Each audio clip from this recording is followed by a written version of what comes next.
నా నియోజకవర్గ ప్రజల యొక్క సమస్యలు చెప్పే అవకాశం ఇచ్చినందుకు. సార్, ఆదిలాబాద్లో ఉద్యోగ ఉపాధి అవకాశాలు ఏమాత్రం లేవు.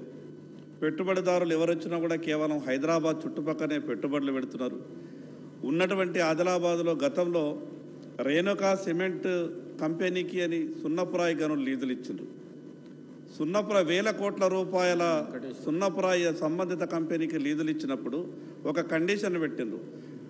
మాకు ఈ 2000 ఎకరాల సున్నపురాయి గనులు లీజు ఇస్తే మేము 3 సంవత్సరంలో లోపల ఫ్యాక్టరీని కంప్లీట్ చేసి 1000 మందికి ఉద్యోగ ఉపాధి అవకాశాలు ఇస్తామని చెప్పిండ్రు.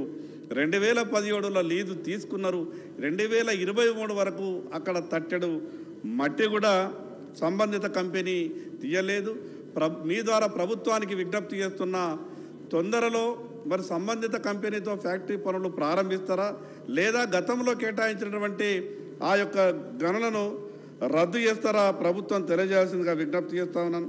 మరి అదేవిధంగా అధ్యక్ష, గతంలో రైతులకు ₹1,00,000 రుణమాఫీ కొందరికి జరిగింది. చాలామంది రైతులకు ఇంకా ₹1,00,000 రుణమాఫీ జరగలేదు. రైతులంతా కూడా అయోమయంలో ఉన్నారు. కొత్తగా వచ్చినటువంటి ప్రభుత్వం గతంలో మాఫీ కానటువంటి రైతులకు మరి ఆ యొక్క మాఫీ వర్తిస్తుందా, లేదా కొత్తగా మేమిచ్చినటువంటి హామీ కాదని కొత్తగా వచ్చినటువంటి ప్రభుత్వం ఏమైనా చెప్పదలుచుకుంటుందా? ప్రభుత్వం జవాబు చెప్పాల్సిందిగా మీ ద్వారా విజ్ఞప్తి చేస్తా ఉన్నాను. అదేవిధంగా అధ్యక్ష, 8 సంవత్సరాల నుండి రైతులకు పంట రుణాలకు సంబంధించినటువంటి కేంద్ర రాష్ట్ర ప్రభుత్వాల రాయితీ వస్తుంది. అయితే 8 సంవత్సరాల నుంచి రైతులకు పంట రుణాల మీద ₹1 కూడా రాష్ట్ర ప్రభుత్వ రాయితీ రాలేదు. కేంద్ర ప్రభుత్వం ఇచ్చేటటువంటి 3% రాయితీ మాత్రం వచ్చింది. కానీ రాష్ట్ర ప్రభుత్వం ఇవ్వాల్సినటువంటి 4% రాయితీ 8 సంవత్సరాల నుంచి ₹1 రాలేదు. ఆ విధంగా రైతులంతా కూడా నష్టపోతూ ఉన్నారు. కాబట్టి దయచేసి ప్రభుత్వం ఈ విషయం మీద కూడా పెండింగ్లో ఉన్నటువంటి వడ్డీ రాయితీ అంతా కూడా విడుదల చేయాలని విజ్ఞప్తి చేస్తూ ఉన్నాను.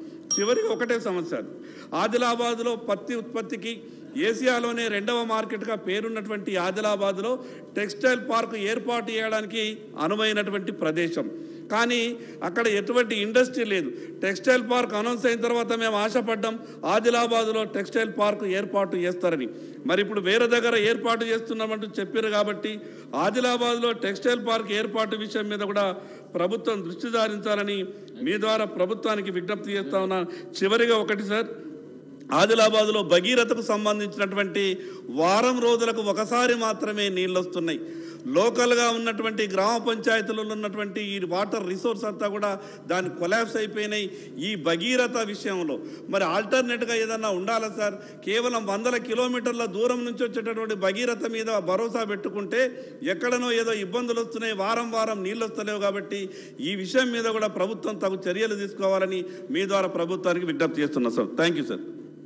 అధ్యక్ష, నోటెడ్. కృష్ణమోహన్ రెడ్డి గారు.